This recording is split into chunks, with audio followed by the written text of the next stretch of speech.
Hello everyone, कैसे आप सभी लोग द पॉलिटिकल मास्टर में आप सभी का स्वागत है। आज इस वीडियो में हम क्लास 12 के इतिहास का सीबीएसई का सैंपल पेपर सॉल्व करने वाले हैं और वो भी हिंदी माध्यम में। दोस्तों जैसे कि आप सभी को पता है कि सीबीएसई द्वारा क्लास 10 और क्लास 12 का सैंपल पेपर जारी कर दिया गया है 2023 के एग्ज़ाम को लेकर, बट वो सैंपल पेपर ओनली बस इंग्लिश मीडियम में ही जारी किया गया है। जैसे मैं हिंदी माध्यम वाले बच्चों के लिए बहुत सारा सवाल था सर कब आएगा हिंदी माध्यम में सैंपल पेपर, तो मैंने कहा जल्दी लेकर आऊँगा। दोस्तों आज मैं हिंदी माध्यम में क्लास 12 का इतिहास का सैंपल पेपर लेकर आ चुका हूँ। इसके बाद भी पॉलिटिकल साइंस भी लेकर आना, सब कुछ लेकर आऊँगा दोस्तों। सो प्लीज़ इस वीडियो को एंड तक जरूर देखिएगा। वीडियो पसंद आए लाइक शेयर कमेंट जरूर कीजिएगा। चैनल पर नए अभी तक चैनल को सब्सक्राइब नहीं किया है तो चैनल को सब्सक्राइब करना बिल्कुल भी मत भूलिएगा। तो पहले बात कर लेते हैं दोस्तों इतिहास के प्रश्न पत्र की। तो जो इतिहास का जो प्रश्न पत्र दोस्तों आपके सीबीएसई 2023 में पूछे जाने वाले हैं उसमें क्वेश्चन की संख्या होगी दोस्तों 34, यानी कुल प्रश्न पत्र जो आपको जो है 5 भागों में बांटा जाएगा। खंड ए प्रश्न पत्र जो है, खंड ए में जो है प्रश्न संख्या 1 से लेकर 21 तक जो है 1 अंक होंगे, एमसीक्यू होंगे। और खंड बी में प्रश्न संख्या 22 से 27 जो है लघु उत्तरीय प्रश्न होंगे, जिसमें प्रत्येक प्रश्न 3 अंक के पूछे जाएंगे और प्रत्येक प्रश्न का उत्तर इसमें आपको 60 से 80 शब्दों में देना है, उससे अधिक नहीं देना है। खंड सी प्रश्न संख्या 28 से 30 दीर्घ उत्तरीय प्रश्न है और प्रत्येक में 8 अंक है और प्रत्येक प्रश्न उत्तर 300 से 350 शब्दों से अधिक नहीं होना चाहिए। खंड डी में प्रश्न संख्या 31 से 33 तक 3 उप प्रश्नों के साथ स्रोत आधारित प्रश्न है और प्रत्येक 4 अंक है। और खंड 5 जो है दोस्तों वो चौथी जो है नक्शा आधारित यानी मैप है, मानचित्र है, जिसमें 5 अंक है और जिसमें महत्वपूर्ण परीक्षण वस्तु की पहचान और स्थान शामिल है। मानचित्र को उत्तर पुस्तकों के साथ संलग्न भी इसको करना है। तो इस तरह से 5 भागों में आपका जो इतिहास का प्रश्न पत्र जो है डिवाइड किया गया है। तो चलिए बात करते हैं इतिहास के पहले क्वेश्चन की जो सीबीएसई ने अपने सैंपल पेपर में जारी किया है, क्योंकि ये आपके लिए इसलिए महत्वपूर्ण है और इसी आधार पर ही आपसे प्रश्न पूछे जाने वाले हैं। तो पहला क्वेश्चन पूछा गया कि निम्नलिखित जानकारी की सहायता से सातवाहन वंश के शासक की पहचान कीजिए। तो आपको यहाँ पर दोस्तों कुछ विकल्प दिए गए हैं और इसको पढ़कर आपको समझना है कि ये शासक कौन सा है, सातवाहन का कौन सा शासक है। तो पहला उन्होंने लिखा कि उन्होंने एक अद्वितीय ब्राह्मण और क्षत्रियों को के गौरव को नष्ट करने वाले दोनों को होने का दावा किया। उन्होंने ये भी सुनिश्चित करने का दावा किया कि चारों वर्णों के सदस्यों के बीच कोई अंतर्विवाह न हो। तो ये दोस्तों जो कथन संबंधित है, तो कथन किससे संबंधित है? ये कथन संबंधित है गौतमी पुत्र श्री सतकर्णी। जी हाँ, गौतमी पुत्र श्री सतकर्णी, यानी बी इसका सही ऑप्शन है। ठीक है। क्वेश्चन नंबर 2, निम्नलिखित में से किसने पहली शताब्दी में पहले सोने के सिक्के जारी किए थे? तो अंग्रेजी में लिखा गया who among the following had issued the first gold coin in the first century. तो कौन इसमें से है जिसने पहली शताब्दी में सोने के सिक्के जारी किए थे? तो वह है दोस्तों कुषाण। कौन है? कुषाण। तो कुषाण ने क्या किया था? सोने के सिक्के जारी किए थे। कुषाण के द्वारा जो है, कुषाण शासकों द्वारा जो है सोने के सिक्के जारी। और अगर इस तरह से आप कनिष्क का भी नाम लिख सकते हैं। कुषाण शासक कौन? कनिष्क। ठीक है। निम्नलिखित का मिलान करें और सही का विकल्प का चयन कीजिए। तो सूची 1 सूची 2 दी गई, यहाँ पर आप देख सकते हैं। लोथल 1 बनाने के लिए विशेष केंद्र खोल वस्तु, कालीबंगा करलिन के निकट स्रोत, धोलावीरा जोताई वाले खेत के साक्ष्य मिले हैं और नागेश्वर जलाशय से मिले हैं। तो इसमें जो सही ऑप्शन है दोस्तों, इसका जो सही ऑप्शन है वो है ऑप्शन ए, यानी ठीक है ऑप्शन ए सही है। ऑप्शन ए कैसे सही है दोस्तों? तो यहाँ पर आप मिलान कर सकते हैं। मिलान करने का तरीका सबसे पहले क्या है? तो दोस्तों सबसे पहले ए का ए, ठीक है। उसके बाद अगर बात करें बी का 2, सी का अगर हम बात करें तो सी का क्या होगा दोस्तों? तो सी का डी और चौथे का, ठीक इस तरह से हम बात करेंगे, मिलान कर देंगे तो चौथे का ए, इस तरह से हो जाएगा। ठीक है।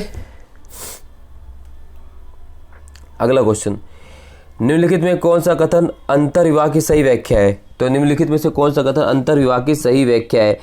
तो वह है दोस्तों अंतर्विवाह की जो सही व्याख्या है, अगर बात करें इसका जो सही उत्तर वो होगा एक परिजन समूह के भीतर विवाह। एक परिजन समूह के भीतर विवाह जो अंतर्विवाह का सही उत्तर माना जाता है। बहिर्विवाह बाहर विवाह करना, एक महिला जिसके साथ कई पति हो तो इसको बहुपति विवाह कहते हैं और एक पति जिसके कई पत्नी ऐसी तो बहुपत्नी प्रतिप्रथा कहते हैं, है ना, अलग से देखा गया है। नेक्स्ट, निम्नलिखित विकल्पों में से दी गई छवि किसकी है? तो अगर विकल्पों की बात करें तो ये छवि किसकी है? ए गुप्त राजा की मूर्ति की, मौर्य राजा की, कुषाण राजा की। तो जो मूर्ति है दोस्तों किस राजा की है? तो मूर्ति है ये आपकी कुषाण राजा। जी हाँ, कुषाण राजा की मूर्ति, यानी सी इसका सही है। अगला क्वेश्चन है, ये जो पांचवा क्वेश्चन दोस्तों दिया गया है, ये जो पांचवा क्वेश्चन है वो निम्नलिखित प्रश्न संख्या 5 के स्थान पर दृष्टिबाधित भारतीयों के लिए दिया गया है। माफ कीजिएगा, ठीक है। चलिए प्रश्न नंबर 6, अपने लिए दीपक बनो जैसे तुम सबको अपने अपने अपने अपने छुटकारे का काम करना है। नीचे दिए गए विकल्पों में से बुद्ध के शब्दों को सार को पहचाने। तो बुद्ध ने कहा, be lamps unto yourselves as all of must work out on your own liberation। ठीक है, तो ये अपने आज़ादी की बात करते हैं। ये जो बुद्ध की जो वाक्य है, ये किसके लिए कहा गया था? जिसका सही उत्तर दोस्तों वो है आपको, व्यक्ति को आंतरिक सत्ता से जुड़ना चाहिए। व्यक्ति को क्या करना चाहिए? आंतरिक सत्ता से जुड़ना चाहिए, यानी ए इसका सही उत्तर, यानी one should connect to inner being. जी हाँ, one should connect to inner being. चलो नेक्स्ट, निम्नलिखित राजवंशों में से किस एक ने हिरिया नहर का निर्माण किया था? तो हिरिया नहर का निर्माण किया था दोस्तों है संगम वंश, यानी संगम डायनेस्टी ने हिरिया नहर का निर्माण किया। ए इसका सही उत्तर है। रिक्त स्थान की पूर्ति कीजिए। घोड़ों के व्यापार में भाग लेने वाले विजयनगर साम्राज्य के स्थानीय व्यापारियों को क्या कहा जाता था? तो घोड़े स्थानीय व्यापार के जो व्यापारी होते थे उन्हें क्या कहा जाता था? कुदरई चट्टी। क्या कहते थे? कुदरई चट्टी। ठीक है। निम्नलिखित विकल्पों में से चिश्ती सिलसिला का सही कालक्रम ज्ञात कीजिए। तो इसमें चिश्ती सिलसिला का सही कालक्रम आपको ज्ञात करना है दोस्तों। तो चिश्ती सिलसिला की अगर हम बात करें तो सबसे पहले कौन आते हैं? तो सबसे पहले आते हैं दोस्तों चिश्ती सिलसिले में, वो आते हैं डी कौन है? शेख मोइनुद्दीन चिश्ती। जी हाँ, शेख मोइनुद्दीन चिश्ती आते हैं सबसे पहले डी में। उसके बाद अगर हम बात करें, फिर आपके आएंगे सेकंड नंबर पर शेख फरीदुद्दीन गजन शंकर, फिर आएंगे आपके पहले नंबर पे शेख निजामुद्दीन औलिया, फिर आएंगे आपके तीसरे नंबर के शेख नसरुद्दीन चिराग दहलवी। तो इस तरह से आपको इसको मिलान करना है, यानी क्रम संख्या वाइज से। ठीक है। अगला क्वेश्चन पूछा गया है, नीचे दो कथन दिए गए हैं, एक को अभिकथन और दूसरे को कारण आर के रूप में जो है चिन्हित किया गया है। अब इसमें आपको पहचानना कथन और क्या है। तो सबसे पहले क्वेश्चन है कथन, पुरातत्वविदों और इतिहासकारों को हड़प्पा लिपि गूढ़ लगती है, कारण हड़प्पा की लिपि आज तक अस्पष्ट है। तो हड़प्पा की लिपि आज तक अस्पष्ट है, बिल्कुल सही है। तो इसका जो उत्तर आएगा दोस्तों वो होगा, उत्तर है ए और दोनों सही है और आर जो है एक ही सही व्याख्या है। ठीक है। इसी प्रकार से निम्नलिखित को सही विकल्प के साथ पूरा करें। किताबुल हिंद की रचना अल-बरूनी ने की है। ठीक है। और रेहला की रचना किसने की है? तो रेहला की रचना की है इब्न बतूता ने। निम्नलिखित में से कौन से सही सुमिलित है? सूची दी गई। सुमिलित करना है दोस्तों, ये भी बहुत इंपॉर्टेंट क्वेश्चन, इस तरह से क्वेश्चन तो पूछे जाएंगे। तो सबसे पहले अगर बात करें निम्नलिखित ठीक है कौन से सही सुमिलित हैं, तो सही सुमिलित की बात कर रहे हैं दोस्तों। तो सही सुमिलित अगर हम बात करें तो सही सुमिलित केवल कौन सा है? डी, लखनऊ में ब्रिटिश कद्र। ठीक है, ये सही सुमिलित है। अगर ऐसे बात करें तो यहाँ पर देख सकते हैं दोस्तों, बाकी सभी क्या है? गलत है। ठीक है, सही सुमिलित कौन सा है? डी, लखनऊ ब्रिटिश कद्र। अगला है, नीचे दो कथन दिए गए, एक को अभिकथन और दूसरे को कारण आर के रूप में जो है चिन्हित किया गया है। आपको कथन और कारण से इसको भी चिन्हित करना है। तो इसका जो सही उत्तर है, उसका सही उत्तर दोस्तों वो होगा सी, यानी ए करेक्ट है but R is not correct. ठीक है, ए सही है लेकिन आर सही नहीं है। निम्नलिखित कथनों पर विचार कीजिए और इनमें से सही का चयन कीजिए। तो इसमें से कथन आपको दिया गया और इसमें सही कथन चुनना है। फ्रांकोइस बर्नियर राजकुमार दारा शोको के साथ निकटता जुड़ा था। दूसरा, बर्नियर ने देश के कई हिस्सों की यात्रा की और वृत्तांत लिखे। तीसरा, उन्होंने अपना प्रमुख लेखन फ्रांस के राजा और औरंगजेब को समर्पित किया। तो इसमें जो सही विकल्प है 14वें का अगर हम बात करें, सही उत्तर कौन सा है? तो उसका सही उत्तर है दोस्तों ए और 2। जी हाँ, ए और 2 इसका सही उत्तर है, यानी सी। अगला क्वेश्चन है, अहोम शासक निम्नलिखित में से किस क्षेत्र के थे? तो अहोम शासक थे दोस्तों कौन से? आसाम। ठीक है, अहोम शासक थे असम के। निम्नलिखित में से कौन सा धातु का सिक्का किसके दौरान अधिक प्रचलित था? तो कौन से धातु सिक्का किसके जगह सबसे ज़्यादा प्रचलित था? वो था सिल्वर। क्या था? सिल्वर। ठीक है। यानी उत्तर इसका क्या है, डी। निम्नलिखित में से किसने बंगाल में स्थायी बंदोबस्त की शुरुआत की? तो लॉर्ड कॉर्नवालिस ने बंगाल में स्थायी बंदोबस्त की क्या की शुरुआत की 1793 में, लॉर्ड कॉर्नवालिस स्थायी बंदोबस्त, ठीक है। अगला है निम्नलिखित में से कौन सा विकल्प सही नहीं है? तो निम्नलिखित में इस विकल्प की अगर हम बात करें, लॉर्ड वेलेस्ली सहायता गठबंधन, लॉर्ड डलहौजी चूक का सिद्धांत, Lord Henry hoarding Enfield rifles का परिचय और लॉर्ड कैनिंग धार्मिक विकलांगता का अधिनियम। तो ये अगर हम बात करें तो लॉर्ड इसमें जो सही नहीं है 19वें का, ठीक है। तो यहाँ पर ये सिंपल तरीके से दोस्तों आपको पता लगाना है, यहाँ पर जो सही नहीं है वो है आपका डी, यानी Lord Canning religious disability act, ये सही नहीं है, ठीक है। तो 19वें का डी सही नहीं है, ठीक है। प्रश्न 20, निम्नलिखित में से कौन संविधान सभा के अध्यक्ष थे? तो संविधान सभा के अध्यक्ष कौन थे? डॉक्टर राजेंद्र प्रसाद, ठीक है। नेक्स्ट 21, निम्नलिखित में किस भाषा को गांधी जी राष्ट्रभाषा के रूप में बनाए जाते थे? तो गांधी जी राष्ट्रभाषा के रूप में हिंदुस्तानी को देखते थे, किसको? हिंदुस्तानी को। अब अगला जो क्वेश्चन पूछा गया दोस्तों, ये कितने नंबर के हैं? ये 3-3 नंबर के हैं। हड़प्पा सभ्यता के बारे में जानने के लिए किन्हीं 3 स्रोतों का वर्णन कीजिए। तो हड़प्पा सभ्यता के बारे में जानने के लिए 3 स्रोतों के वर्णन के बारे में पूछा गया कि हमें हड़प्पा सभ्यता के बारे में जानकारी कैसे पता चलती है। तो दोस्तों हड़प्पा सभ्यता के बारे में जानकारी पता करने के लिए हमें क्या, जैसे जो सिक्के मिले हड़प्पा सभ्यता के, ठीक है। इसके अलावा अगर हम बात करेंगे जो समाधान मिले हैं हड़प्पा सभ्यता से, ठीक, और अगर हम लिपि की बात करें और तमाम वस्तुओं की बात करें, मृतकों के टीलों की बात करें, तो ये सभी चीज़ों से हमें हड़प्पा सभ्यता जानकारी मिलती है। हड़प्पा जल निकास प्रणाली की 3 विशेषताओं, जो हड़प्पा सभ्यता की जल निकास प्रणाली थी उसकी 3 विशेषताओं के बारे में बात की गई है।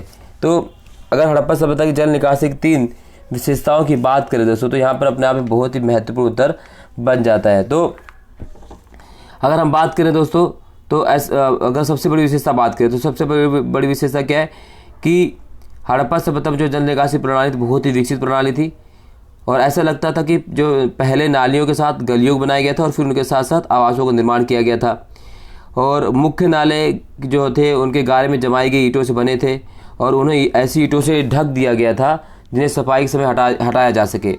और घरों की नालियाँ पहले एक हौदी अथवा मलकुंड में गिरती थी और पानी का ठोस पदार्थ वहाँ जमा हो जाता था और गंदा पानी गली की नालियों में बह जाता था।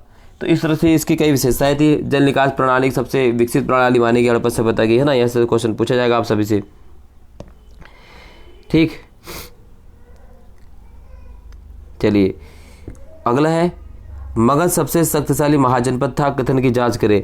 तो मगध सबसे शक्तिशाली जनपद था अगर हम बात करें दोस्तों, तो सबसे पहले अगर मगध की बात करें तो मगध का जो क्षेत्र वो कृषि के लिए बहुत उपजाऊ क्षेत्र था। वहाँ के राजा महत्वाकांक्षी थे, ठीक है। नदी के पास बसा हुआ क्षेत्र था और उसकी वजह से वहाँ पर उपजाऊ क्षेत्र थे। वहाँ पे लौह संसाधन का परिपूर्ण भंडार था। जंगलों से हाथी अन्य प्रकार के जानवर प्राप्त हो जाते जो सेना में सहायता करते थे।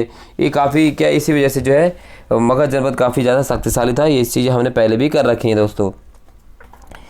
कार्ल मार्क्स द्वारा बताए गए उत्पादन के एशियाई तरीके की अवधारणा का विश्लेषण करें। मार्क्स के आधार पर, थ्योरी के आधार पर, कार्ल मार्क्स का, ठीक है। इसके अलावा अगर पूछा गया है क्वेश्चन जो है, विजयनगर साम्राज्य के जल संसाधनों की विशेषताओं का वर्णन कीजिए, ठीक है। ये भी बहुत ही इंपॉर्टेंट दोस्तों। ये सारी चीज़ मैं करा दूंगा A to Z, जितने भी इंपॉर्टेंट क्वेश्चन सभी का बिल्कुल डिक्टो उत्तर कराऊंगा जो CBSE द्वारा पूछा जाएगा, ठीक है। अगला क्वेश्चन पूछा गया है दोस्तों, जोतदारों की शक्ति जमींदारों की शक्ति अधिक प्रभावशाली थी। नेक्स्ट क्वेश्चन है, कला और साहित्य ने 1857 की स्मृति को जीवित रखने में मदद की, समझाना। अगला क्वेश्चन तो हम पूछा गया है कि 1857 विद्रोह में अफवाहों और भविष्यवाणियों ने महत्वपूर्ण भूमिका निभाई, उदाहरण के साथ इस कथन की व्याख्या कीजिए। काफ़ी इंपॉर्टेंट है भी। अगला है, महाभारत काल के दौरान देखे गए पारिवारिक संबंधों को वर्णन करें, या महाभारत काल के दौरान संसाधनों तक पहुँच के सामाजिक निहितार्थों को वर्णन कीजिए। इसके अलावा आईने अकबरी के महत्व और सीमाओं का विश्लेषण कीजिए, या उन तरीकों का परीक्षण कीजिए जिनसे पंचायतों और ग्राम पंचायतों ने मुगल ग्रामीण समाज को नियंत्रित किया। अगला क्वेश्चन पूछा गया, असहयोग आंदोलन के महत्व की व्याख्या करें अथवा सविनयवादी आंदोलन के महत्व की व्याख्या करें, ठीक है। यहाँ पर दोस्तों सांची के बारे में लिखा गया है, इसके बारे में पढ़ना फिर उत्तर देना है, ठीक है। सिकंदर और कनघम, ये सारी चीज़ें, ठीक है, ठीक है। मानचित्र देख लेते हैं दोस्तों। मानचित्र में क्या पूछा गया है, ठीक है, मानचित्र में पूछा गया है यहाँ पर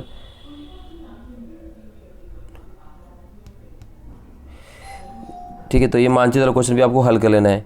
तो ये सभी जो है दोस्तों क्वेश्चन आंसर है यहाँ पर जो सीबीएसई और क्वेश्चन बनाए गए हैं सैम्पल पेपर के तौर पर आपको हिंदी भाषा में मैंने प्रस्तुत कर दिया। इसका पीडीएफ आपको जो है इसका लिंक जो है डिस्क्रिप्शन बॉक्स में मिल जाएगा दोस्तों।